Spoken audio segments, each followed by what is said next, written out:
माओवादियों का मंत्र है फैमिली फर्स्ट नेशन नथिंग। मारो जितना मानना है दबा दो, कुछ फर्क नहीं पड़ता, हम कांग्रेसी हैं। अगर बीजेपी गवर्नमेंट आएगा तो जम तो नहीं रहेगा। हमारी नीयत साफ है। हम जो कर रहे हैं वो देख के वो घबरा गए। यह इधर उधर होने वाले नहीं है, जान दे देंगे इसके लिए। क्या बात कर रहे हो आप? न तो इनके पास नेता है और न ही फैसला लेने की ताकत है। बिहार में तेजस्वी यादव और राहुल गांधी की मटन पार्टी पर महाभारत अभी खत्म भी नहीं हुई थी कि इसमें पीएम मोदी के पोस्ट इलेक्शन प्लान का तड़का जुड़ गया। इसके बाद एनडीए और इंडिया गठबंधन के नेताओं के बीच नई जंग शुरू हो गई। क्या है ये पूरी खबर, आपको दिखाते हैं इस रिपोर्ट में। के बारे में बात की, चीनी की बात की, क्या सोचे समझे बोलते हैं, वो कुछ भी बोल सकते हैं। महाकाल महादेव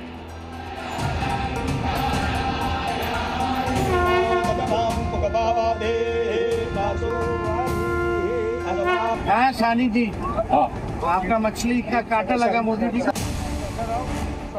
बिहार में इंडिया गठबंधन के दो बड़ी पार्टियों के दो बड़े नेता राहुल गांधी और तेजस्वी यादव की मटन पार्टी पर सियासी महाभारत छिड़ी है।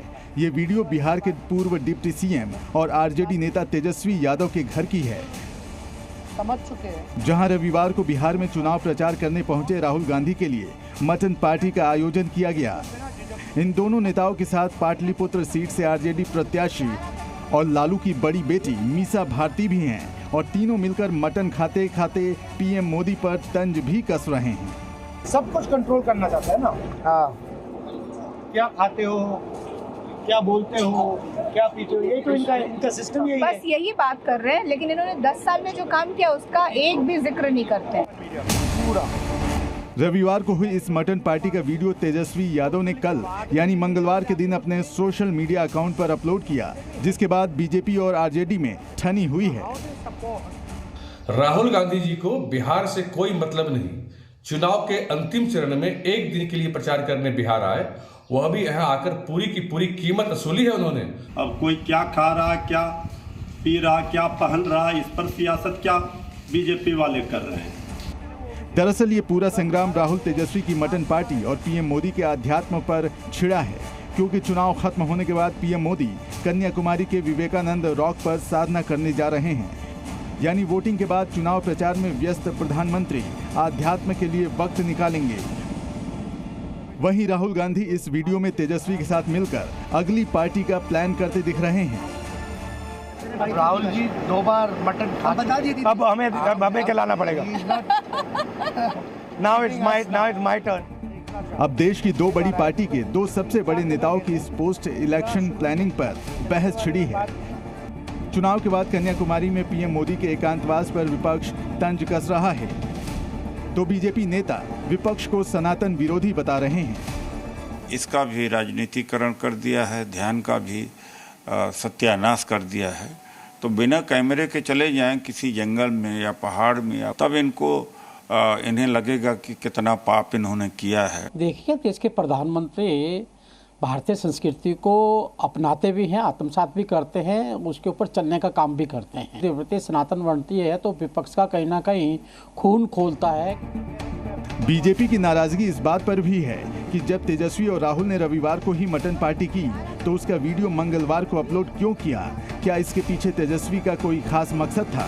क्योंकि चुनाव की शुरुआत के दौरान भी तेजस्वी ने नवरात्र के दौरान मछली खाने का वीडियो अपलोड किया था, जिसे लेकर राजनीतिक मंचों पर खूब बवाल हुआ था। एक कांटे का अब किस मंशा से वीडियो दिखा करके लोगों की भावनाओं को चोट पहुंचा करके किसको खुश करने का खेल कर रहे हो? अब लोकसभा चुनाव का 7वां चरण सिर पर है। पूर्वांचल और बिहार में भी आखिरी दौर यानी 1 जून को मतदान होने हैं, जिसके ठीक पहले विपक्षी गठबंधन के नेता ने मटन पार्टी का वीडियो अपलोड कर एक नया चुनावी मुद्दा बना दिया है। ब्यूरो रिपोर्ट, जी मीडिया। और आइए अब चलते हैं उत्तर प्रदेश के पूर्वांचल, जहां अंतिम चरण में 13 सीटों पर चुनाव हो रहे हैं। इन 13 सीटों पर एनडीए से लेकर इंडिया ने पूरी ताकत झोंक दी है। देश के गृह मंत्री अमित शाह से लेकर यूपी के मुख्यमंत्री योगी आदित्यनाथ से लेकर बड़े बड़े मंत्री यहां पर कमान संभाले हुए हैं, तो विपक्ष भी हर जगह पर प्रचार तेज कर रहा है। प्रचार देखकर आखिर ये क्यों कहा जा रहा है कि अब की बार पूर्वांचल की 13 सीटों से ही सरकार बनेगी? आपको दिखाते हैं इस रिपोर्ट के जरिए।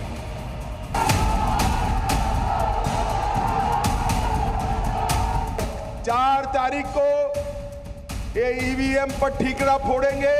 4 तारीख को सत्ता परिवर्तन होगा, इंडिया गठबंधन की सरकार बनेगी।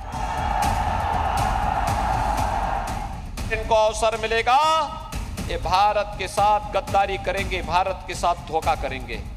वैसे भी ये 2 लड़कों की जोड़ी जब भी मिलती है अनर्थ होता है। और देश के सबसे बड़ी जीत प्रधानमंत्री जी की वाराणसी में दर्ज होगी। 4 जून को जब परिणाम आएगा, भारतीय जनता पार्टी एनडीए 400 पार के लक्ष्य को प्राप्त करेगा। सिर्फ 24 घंटे यानी 1440 मिनट कहें या करीब 87,000 सेकंड कहें, उसके बाद अंतिम रण का चुनाव प्रचार थम जाएगा। आज हमने आपको सेकंड तक गिनवा दिए, क्योंकि इन एक एक सेकंड की कीमत पूर्वांचल के चुनाव प्रचार में ताकत और मेहनत झोंक रहे एक एक सियासतदान को बखूबी पता है। इसीलिए आखिरी 24 घंटे से पहले ही आज पूर्वांचल में एनडीए से लेकर इंडिया के नेताओं ने पूरा दम लगा दिया, क्योंकि पूर्वांचल की ये 13 सीटें जो आपके टीवी स्क्रीन पर दिख रही हैं, ये सिर्फ सीटें नहीं हैं, बल्कि नाक और साख की बहुत बड़ी लड़ाई है। पिछली बार इनमें से 11 सीटें एनडीए के पास थीं, जबकि 2 इंडिया गठबंधन में शामिल नहीं होने वाली बहुजन समाजवादी पार्टी को मिली। बीजेपी को पता है 400 पार जाना है तो पूर्वांचल की सारी सीटों को दोहराना होगा। यही वजह है कि पूर्वांचल के किले में 2014 की तरह सभी 13 सीटें जीतने के लिए आज बीजेपी के चाणक्य गृह मंत्री अमित शाह ने पूर्वांचल में महाराजगंज, देवरिया, बलिया और रॉबर्ट्सगंज में रैलियां की, तो गाजीपुर में अब से कुछ ही देर में उनका रोड शो शुरू होने वाला है। ये गाजीपुर में उसी रोड शो से पहले की तस्वीरें हैं। हर रैली में आत्मविश्वास से भरे अमित शाह ने कहा 4 जून को विपक्ष ईवीएम पर हार का ठीकरा फोड़ने को तैयार है। 4 तारीख को ये ईवीएम पर ठीकरा फोड़ेंगे और 6 तारीख की इनकी टिकट बुक है, बैंकॉक थाईलैंड छुट्टी पर चले जाएंगे। भाइयों बहनों, एक और हम तो एक गमछा लेकर घूमते हैं, बांध कर चलते हैं। पूर्वांचल वालों, गर्मी में यहीं रहते हो ना? कहां रहोगे? यहीं रहते हो ना? मोदी जी भी यहीं रहते हैं। और ये लाराउल बाबा गर्मी थोड़ी बढ़ते ही बैंकॉक, थाईलैंड, इटली चले जाते हैं। तो दूसरी तरफ कुशीनगर, देवरिया और गोरखपुर की सरजमी से पूर्वांचल को बीजेपी का तल बनाने के लिए सीएम योगी आदित्यनाथ ने भी जुबानी प्रत्यंचा चढ़ाकर कांग्रेस और समाजवादी राजनीति को भेदने का प्रयास किया। बेटी और व्यापारी की सुरक्षा की कीमत अब जेल नहीं जहन्नुम होता है, जहन्नुम। उसे मालूम है अब रामलला ही विराजमान नहीं होंगे। अयोध्या में तो रामलला विराजमान होंगे, लेकिन जो देश की सुरक्षा के लिए खतरा पैदा करेगा उसकी राम नाम सत्य है की यात्रा भी निकलेगी। और पूर्वांचल में चुनावी गर्मी कितनी है, तपिश कितनी है, आपको कुछ तस्वीरें दिखाते हैं। और पूर्वांचल के चुनावी रण में आज गृह मंत्री अमित शाह भी उतर गए। केंद्रीय गृह मंत्री ने आज पूर्वांचल की 5 जिलों में रैलियां की और इस दौरान वो मुख्तार अंसारी के गढ़ में भी पहुंचे, जहां उन्होंने यूपी से माफिया राज के खात्मे का ऐलान किया। मगर बड़ा सवाल यही है कि क्या बीजेपी गाजीपुर में मुख्तार के भाई अफजाल को मात दे पाएगी?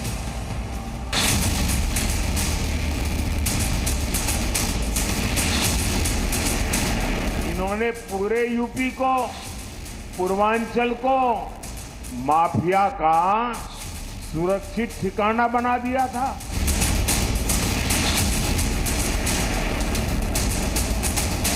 ये उत्तर प्रदेश में देसी कट्टे बनते थे, देसी कट्टे। आज उत्तर प्रदेश में ब्रह्मोस मिसाइल बन रही है। जय श्री राम। यूपी में माफिया के गढ़ से गृह मंत्री अमित शाह की ये चुनावी हुंकार है। बीजेपी के चाणक्य ने बलिया की रैली में पूर्वांचल को मच्छर और माफिया से मुक्त कराने का बयान दिया तो पब्लिक का जोश भी हाई हो गया। भारतीय जनता पार्टी ने पूर्वांचल को मच्छर और माफिया दोनों से मुक्त कराने का काम भारतीय जनता पार्टी। पीएम मोदी और सीएम योगी के बाद पूर्वांचल में आज गृह मंत्री अमित शाह की ताबड़तोड़ रैलियां थीं। शाह ने 5 घंटे के दौरान पूर्वांचल के 5 जिलों को नाप दिया। महराजगंज, देवरिया, बलिया, रॉबर्ट्सगंज और गाजीपुर शामिल है। ये जिले इसलिए भी खास हैं क्योंकि यहाँ पूर्व बाहुबली नेता मुख्तार अंसारी और उसके परिवार का प्रभाव माना जाता है। यानी 1 जून को इन सभी लोकसभा सीटों पर मतदान होने हैं। यही वजह है कि आज यहाँ पहुँचते ही गृह मंत्री अमित शाह ने माफिया राज पर करारा प्रहार किया। भारतीय जनता पार्टी ने पूर्वांचल को मच्छर और माफिया दोनों से मुक्त कराने का काम भारतीय जनता पार्टी ने किया। एक जमाने में ये उत्तर प्रदेश में देसी कट्टे बनते थे, देसी कट्टे। आज उत्तर प्रदेश में ब्रह्मोस मिसाइल बन रही है, तोप के गोले बन रहे हैं। अगर युद्ध की नौबत आई तो यूपी में बना तोप का गोला पाकिस्तान को सीधा करने का काम। अब पिछली बार मनोज सिन्हा यहां से चुनाव लड़े थे और मनोज सिन्हा जैसे बड़े चेहरे के बावजूद अफजाल अंसारी ने उनको 1 लाख से ज्यादा वोटों से हरा दिया था। इस बार बीजेपी की तरफ से कोई उतना बड़ा चेहरा भी नहीं है। आपको बता दें कि मौजूदा चुनाव में गाजीपुर सीट पर समाजवादी पार्टी के उम्मीदवार हैं अफजाल अंसारी और बीजेपी की ओर से पारसनाथ राय उन्हें मुकाबला दे रहे हैं। मगर उनके लिए यह चुनावी जंग आसान बिल्कुल नहीं है। आपको अफजाल अंसारी और बीजेपी उम्मीदवार पारसनाथ राय के बारे में अगर बताएं तो पारसनाथ राय पहली बार चुनावी मैदान में उतरे, जबकि अफजाल अंसारी 1985 में पहली बार विधायक बन गए थे। पारसनाथ राय आरएसएस और एबीवीपी बैकग्राउंड से आते हैं, वहीं अफजाल लगातार 5 बार विधायक रहे हैं। पारसनाथ राय स्वच्छ छवि के एक नेता हैं और शिक्षा के क्षेत्र से जुड़े रहे हैं। अफजाल अंसारी माफिया मुख्तार के भाई हैं। पारसनाथ राय को मनोज सिन्हा का बहुत ही करीबी माना जाता है, बहुत ही करीबी हैं। और 2019 के चुनाव में अफजाल अंसारी ने मनोज सिन्हा को करारी शिकस्त दी थी। यानी कि जो मनोज सिन्हा का वोटर है वो कहीं ना कहीं पारसनाथ राय के साथ खड़ा हुआ है इस वक्त की जो चुनावी फाइट है। लेकिन अफजाल अंसारी मनोज सिन्हा को हरा चुके थे। क्या इस चुनाव में फिर से एक बार अफजाल अंसारी चुनाव जीत पाएंगे? बहुत ही कठिन मुकाबला, बहुत ही कड़ा मुकाबला इस सीट पर है। फवाद चौधरी यानी पाकिस्तान के वो दगे हुए कारतूस जो अपने नेता इमरान खान के भी किसी काम नहीं आए, वो आजकल भारत के चुनावों को लेकर रोज नए बयानों की फायरिंग कर रहे हैं। भारत में आखिरी चरण के चुनाव से पहले फवाद चौधरी ने कहा है कि हर पाकिस्तानी चाहता है कि मोदी चुनाव हार जाएं। उधर फवाद पाकिस्तान से एंटी मोदी मुहिम चला रहे हैं। इधर वो जिन पार्टियों को बिना शर्त समर्थन देने का ऐलान कर रहे हैं, वो भी फवाद को खरी खोटी सुनाने में लगी। कांग्रेस के इंडी गठबंधन के लिए सीमा पार से जिहादी उन्हें समर्थन दे रहे हैं। कहते हैं खाली दिमाग शैतान का घर होता है और पाकिस्तान की सियासत में फिलहाल मक्खी मार रहे फवाद चौधरी के शैतानी दिमाग को बेचैनी में आजकल हिंदुस्तान की बहुत याद आ रही है। फवाद चौधरी को सोते जागते आजकल भारत के चुनावी सपने आते हैं और वो धड़ाधड़ बिना मांगे बयान देने लगते हैं। बयान वही घिसे पिटे रहते हैं कि मोदी को किसी तरह हरवा दो। बस इस बार नई बात यह है कि फवाद ने कहा है मोदी को पूरा पाकिस्तान हरवाना चाहता है। और पहले जिन भारतीय नेताओं में वो मोदी को हराने का दम देख रहे थे, उन पर भी उनके विचार थोड़े से बदल गए। उधर पाकिस्तान से फवाद चौधरी का बयान आता है, इधर भारत में सवाल पूछे जाते हैं। पाकिस्तान के नेताओं का भारत के विपक्षी नेताओं को लेकर प्रेम क्यों बढ़ता रहता है? पाकिस्तानी नेता दुआ कर रहे हैं शहजादे को प्रधानमंत्री बनाने के लिए। पाकिस्तान उतावला है। पाकिस्तान और कांग्रेस की ये पार्टनरशिप अब पूरी तरह एक्सपोज हो गई है। हालांकि भारत के नेताओं को भी मालूम है कि पाकिस्तान से मिले किसी भी समर्थन का हिंदुस्तान में फायदा कोई नहीं, नुकसान काफी ज्यादा है। इसलिए जिन्हें फवाद बिना मांगे समर्थन दे रहे हैं वो भी उनको खरी खोटी सुना देते हैं कि हमने ना उनका समर्थन मांगा है, ना हम उसको चाहते हैं। मैं आपसे साफ कहता हूं, हमें कोई जरूरत नहीं है किसी और के समर्थन, ये तो भारतवासियों का चुनाव है। यानी हिंदुस्तान में फवाद के बयानों को कोई तवज्जो देने को तैयार नहीं। वैसे यही हाल फवाद का पाकिस्तान में भी। पाकिस्तानी एक्सपर्ट अब फवाद चौधरी का मजाक उड़ा रहे हैं और बार बार हिंदुस्तान के चुनावी दरिया में फवाद की बेवजह की डुबकियों की असली वजह भी बता रहे हैं। फवाद चौधरी को पाकिस्तान में भी किसी मस्खरे से ज्यादा कुछ समझा नहीं जाता। अब उनकी तुलना पाकिस्तान के मशहूर मस्खरे नेता शेख रशीद से होने लगी है। फिलहाल बार बार भारत के चुनावों पर बयान देकर फवाद को पब्लिसिटी मिल रही है तो बयानबाजी वो करते ही रहेंगे, क्योंकि भारत और पाकिस्तान से मिलने वाले बेइज्जती के फवाद चौधरी पुराने आदी हैं। ब्यूरो रिपोर्ट, जी मीडिया। और अब सवाल उठता है कि जब भारत से लेकर सीमा पार तक पाकिस्तान के पूर्व सूचना प्रसारण मंत्री फवाद चौधरी को कोई गंभीरता से नहीं ले रहा, तो बार बार फवाद भारत पर बयान क्यों दे रहे हैं, ये हम आपको समझाते हैं। जरा जानिए फवाद पर भारत के चुनाव पर जो बयान दे रहे हैं ताकि भारत में चर्चा होने की वजह से उनको पाकिस्तान में थोड़ी बहुत पब्लिसिटी मिल जाए, क्योंकि इमरान की पार्टी पर सख्ती के बाद फवाद की राजनीतिक दुकान फिलहाल पाकिस्तान में बंद है। मोदी को हराने के बाद फवाद इसलिए करते हैं क्योंकि इमरान खान सरकार को प्रधानमंत्री मोदी ने पहले बालाकोट एयर स्ट्राइक और फिर कश्मीर से आर्टिकल 370 हटाकर सबसे बड़ी चोट दी थी, जिससे इमरान सरकार का खेल नाकामियों के साथ खत्म हो गया था और इसी सरकार में फवाद सूचना प्रसारण मंत्री हुआ करते थे।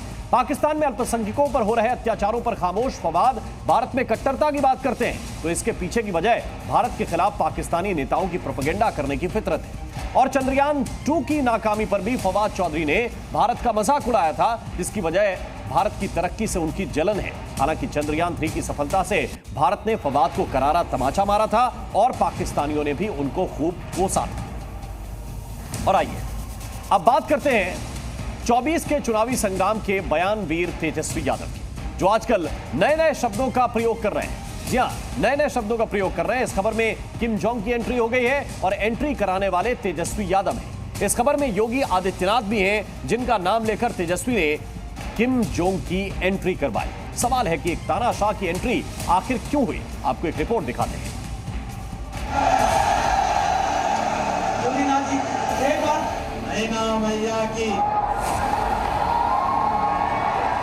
नॉर्थ कोरिया वाला है ना किम जोंग, उसको भी बुला ले बिहार और दोनों को योगी जी और उन दोनों को साथ खड़ा कर दिया जाए। कांग्रेस और आरजेडी सरकार के भ्रष्टाचार की पहली हेडलाइन होती थी। तेजस्वी का एक बयान और फिर मच गया सियासी संग्राम।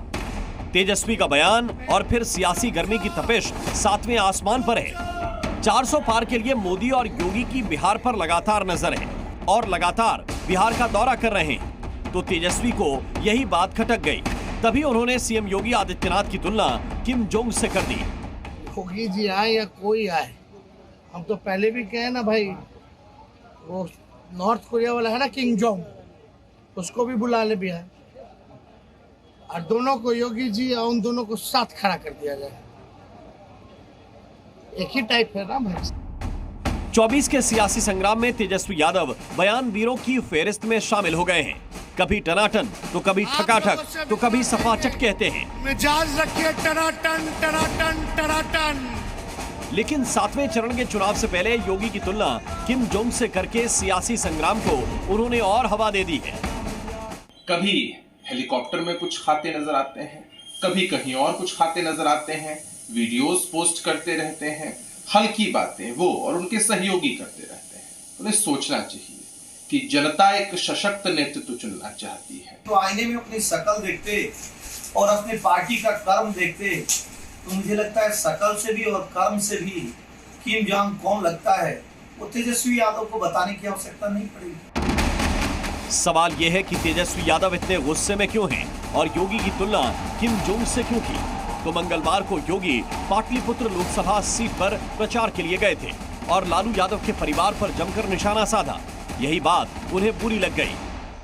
जैसे सामने अखबार आता था, पहली हेडलाइन उसमें होती थी सरकार के किसी भ्रष्टाचार की। कांग्रेस और आरजेडी सरकार के भ्रष्टाचार की पहली हेडलाइन होती थी। अब तेजस्वी यादव का किम जोंग पर बयान आया तो सत्ता पक्ष में तो बवाल है, लेकिन इंडिया गठबंधन के साथियों को तेजस्वी के बयान में दम दिखता है। गलत बात तो नहीं किया है।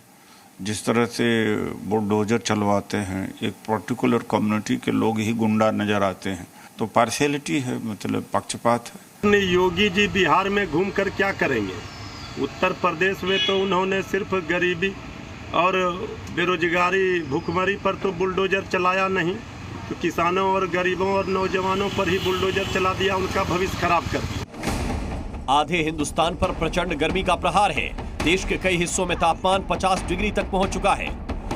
कल राहुल गांधी ने अपने सिर पर बोतल से पानी उड़ेलकर गर्मी का एहसास कराया था, लेकिन 24 के बयान वीरों से चुनाव की सियासी गर्मी लगातार बढ़ रही है। ब्यूरो रिपोर्ट, जी मीडिया। और आइए अब राजनीति बात करते हैं मुख्तार अंसारी की और ब्रिगेडियर उस्मान से उनके पारिवारिक रिश्ते की। आगे बढ़ने से पहले आपको यह जरूर बता दें कि ब्रिगेडियर उस्मान कौन थे, जिनके शौर्य के किस्से भारतीय सेना में नजीर के तौर पर बताए जाते हैं। ब्रिगेडियर उस्मान, जिन्हें महावीर चक्र से सम्मानित किया गया था। ब्रिगेडियर उस्मान, जिन्होंने 1947 में भारत पाकिस्तान जंग के दौरान असीम शौर्य का परिचय दिया। ब्रिगेडियर उस्मान, जिन्हें नौशेरा का शेर कहा जाता था। ब्रिगेडियर उस्मान, जिनकी वीरता से प्रभावित होकर तत्कालीन पाकिस्तान सरकार ने सेना अध्यक्ष बनाने का ऑफर दे दिया था। लेकिन माफिया मुख्तार अंसारी का परिवार ब्रिगेडियर उस्मान से खून का रिश्ता बताता रहा है। लेकिन जब योगी और मोदी ने भरी सभा में इस रिश्ते की पोल खोली तो सियासी घमासान खड़ा हो गया। जरा देखिए एक रिपोर्ट।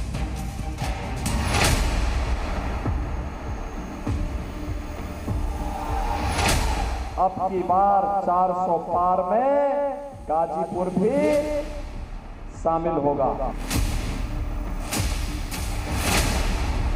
इस माफिया परिवार का ब्रिगेडियर उस्मान के परिवार से कोई संबंध नहीं है। ब्रिगेडियर उस्मान जैसे वीर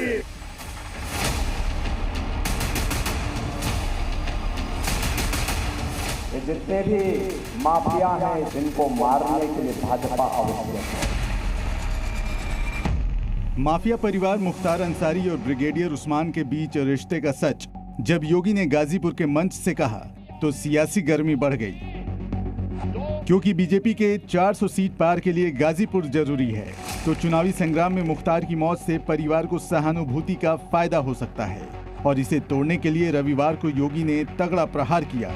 यहाँ का भी माफिया है, जब अपने काले कारनामों को छुपाने के लिए कोई जगह नहीं मिलती, कहता हम ब्रिगेडियर उस्मान के परिवार के लोग हैं। बहन और भाइयों, इस माफिया परिवार का ब्रिगेडियर उस्मान के परिवार से कोई संबंध नहीं है, कोई संबंध नहीं। जो कहता झूठ बोलता है। आपको याद होगा वो दौर जब कर्फ्यू के दौरान मुख्तार अंसारी गाजीपुर में खुली जीप में घूमता था। योगी ने गाजीपुर की जनता को इसकी भी याद दिलाई। हमने इसीलिए तो एक और अयोध्या में रामलला विराजमान हुए और दूसरी तरफ माफिया को मिट्टी में मिलाने का काम भी हुआ। ये दोनों काम एक साथ चले हैं, तब उत्तर प्रदेश में शांति हुई है। दरअसल मुख्तार अंसारी और उनका परिवार ब्रिगेडियर उस्मान से खून के रिश्ते का दावा करता रहा है। गाजीपुर का ये वही घर है जहां ब्रिगेडियर उस्मान का जन्म हुआ, लेकिन आज ब्रिगेडियर उस्मान का पूरा परिवार कनाडा में रहता है। मुख्तार अंसारी ये दावा करते रहे हैं कि ब्रिगेडियर उस्मान उनके नाना थे, जिन्होंने 1947 की जंग में न सिर्फ भारतीय सेना की तरफ से नौशेरा की लड़ाई लड़ी, बल्कि हिंदुस्तान को जीत भी दिलाई। वो खुद इस जंग में हिंदुस्तान के लिए शहीद हो गए थे। गाजीपुर में योगी ने मुख्तार और ब्रिगेडियर उस्मान के रिश्ते पर सवाल उठाया तो मोदी भी गाजीपुर में ब्रिगेडियर उस्मान की अपने भाषण में चर्चा कर चुके हैं। ब्रिगेडियर उस्मान जैसे वीर गाजीपुर की परंपरा और गाजीपुर का गहमर गांव, ये नाम ही काफी है। मुख्तार की मौत गाजीपुर चुनाव में एक बड़ा मुद्दा है। समाजवादी पार्टी मुख्तार अंसारी को माफिया की जगह नायक बनाकर पेश कर रही है, तो बीजेपी के लिए मुख्तार बड़ा मुद्दा इसलिए है क्योंकि वो इसके जरिए जनता को ये बता रही है कि कमल खिलेगा तो माफिया जरूर मिटेगा। ब्यूरो रिपोर्ट, जी मीडिया। और मुख्तार अंसारी के परिवार का ब्रिगेडियर उस्मान से रिश्ते के दावे का सच क्या है, आपको सीधे उन्हीं के गांव में लिए चलते हैं। गांव वालों की जुबानी आप सुनिए कि रिश्ते की सच्चाई क्या है।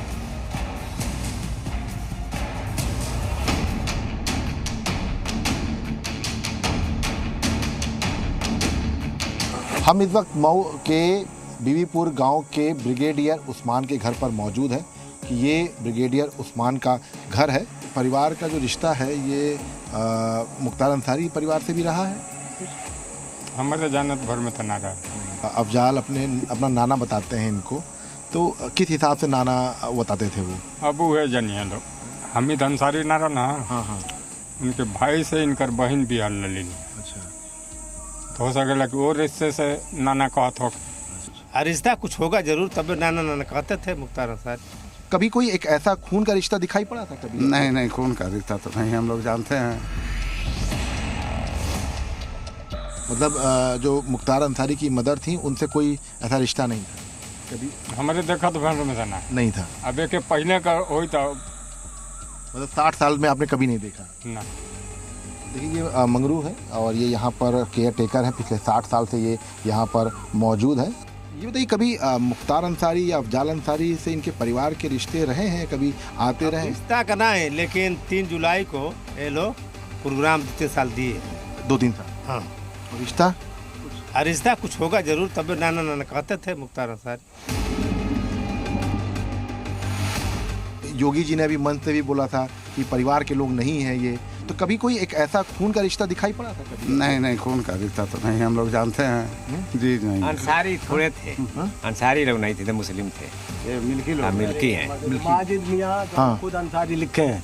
लिखे टाइटल है इन लोग का। ये टाइटल है। टाइटल है। टाइटल है। इसमें एक दादा रहते थे, मैं बचपन में आता था तो वो अपने को अंसारी बताते थे। टाइटल अंसारी लिखते थे।